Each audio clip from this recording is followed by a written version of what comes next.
1800s. Around 1860 and so forth, when the Civil War was going on, he and his family lived in Chicago. He was a very devoted man of God. He loved his family. He was married. He had 4 daughters and 1 son. He also was such a man of God, even as a layman, that he would help the poor and help the homeless and the sick and so forth. But he also was a tremendous supporter for D.L. Moody, who was a very famous evangelist during the 1800s. But in 1870, Mr. Spafford's life took a sudden turn. His son, Horatio Jr., developed scarlet fever, and he passed away at only 4 years of age. The next year, the Great Chicago Fire of 1871 took all of his investment properties. He had decided just before that, a year before that he was going to spread around some of the income he had made as an attorney and invest in real estate and properties, and all of that was burned up, only his home. And so he was glad. He thought, at least I have my home, I have my wife, and I have my family. I'm so grateful for my 4 daughters. But 2 years later, it became clear to the whole family that Mrs. Spafford was getting sick. And the doctor recommended some time away from all the stress and the pressures in Chicago. So they arranged for a family trip to England, where she could get some rest and relaxation. But also, in addition to that, D.L. Moody, the evangelist, was holding a crusade in England. So they were planning to be a part of the support team for D.L. Moody and to help as well.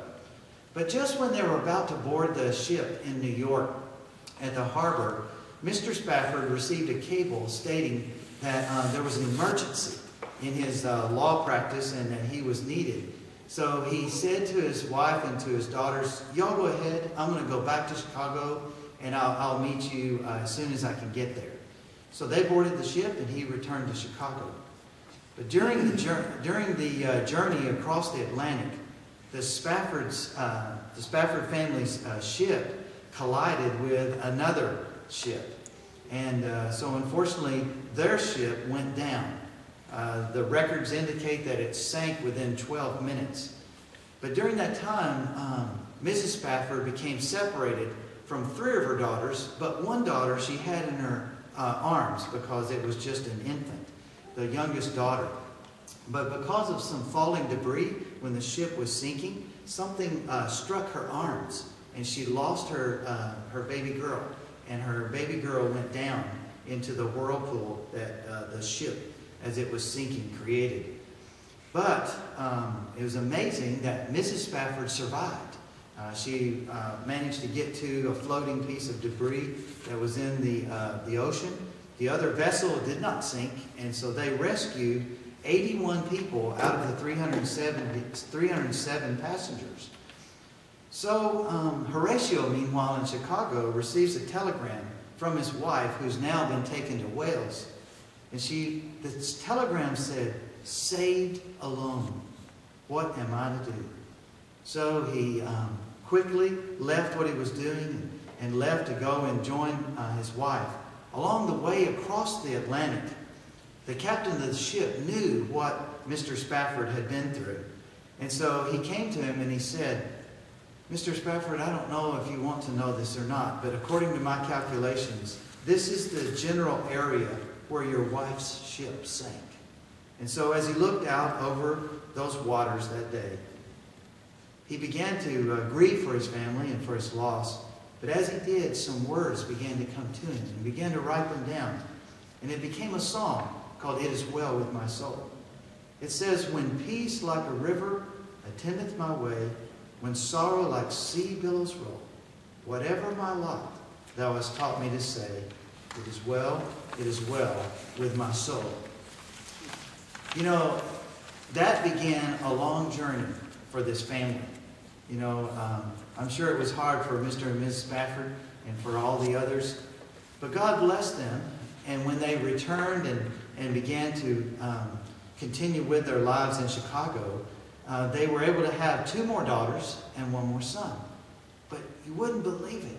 In 1880, their son, during his 4th year of life, contracted scarlet fever just like the other son had before, and he passed away, just like his brother had done when he was 4 years of age. But despite all that they had gone through, Horatio and Anna never gave up. They continued to journey through their grief, and they eventually sensed God calling them to leave Chicago and move to Jerusalem and to begin a ministry to the poor, to the sick, and to homeless children as they had done in Chicago. Can you imagine a journey of grief that they would have gone through? There's a man in Scripture that I think went through a journey of grief. I don't know about you, but I don't really want to compare people's journeys of grief. I believe each is unique. But I do want to point out something from Job chapter 16. You know, if you read the story of Job, you'll discover that Job lost 7 sons and 3 daughters, all in one day. He then lost his health. And by the time you get to the 16th chapter of Job here, you see that this man is on a long and a difficult journey. A journey of grief. What I'm about to read is not pretty. It's not heartwarming. But I'll tell you what it is. It's real. It's real. This is a real life journey that one man was going through. His heavy, hurting heart continued to hurt beyond whatever memorial service they must have had for his sons and his daughters. And so I just want to share a few things from Job 16 briefly with you. You can read more in depth in the handout later. But I think this will give you just some milestones that are along the way for someone who's traveling on the journey of grief. The first thing I noticed was found in the first 4 verses. You know, Job had some, I guess you would call them friends, that came to him and they were trying to comfort him, I think, initially, but they began to condemn him and blame him and say, you know, maybe this is because you've done something wrong. One thing I think happens is that when we're going through grief, other people who aren't going through it, maybe some who haven't gone through grief yet in their life, they may not understand. They may not understand what you're going through, and they may not know exactly what to say. Job's friends just couldn't seem to connect with him in his suffering that he was going through in chapter 16, verses 1 through 4. As a matter of fact, Job at one point says in verse 2, "Miserable comforters are you all." I hope you won't say that about us. You know, please. You know, we're trying. We're trying. The second thing that stood out to me is what Job said in verse 5. I think you'll understand why we're having small groups when you hear what Job says. Job, as someone who had suffered and lost, says to those guys, "But I would strengthen you with my mouth, and the comfort of my lips would relieve your grief." Do you see what the principle is? The principle there is those who have experienced grief, they're the best ones to know how to comfort those who are going through the grief. That's why we wanted to bring you together, so that you could walk with one another, so that you could somehow comfort, encourage, give hope to one another. Some of us that are a part of this team, well, we've not experienced the level of pain and loss that you have. I lost my father, and it hurt. It hurt tremendously. But I don't know what it would be like to lose a spouse, and I don't know what it would be like to lose a child.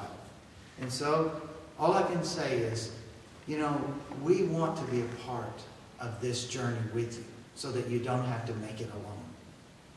The other thing I noticed in verse 6 is that grief goes beyond the memorial services. There's an extension to grief that goes way out there. Maybe some people expect that it ends, you know, really quickly, but in reality it doesn't.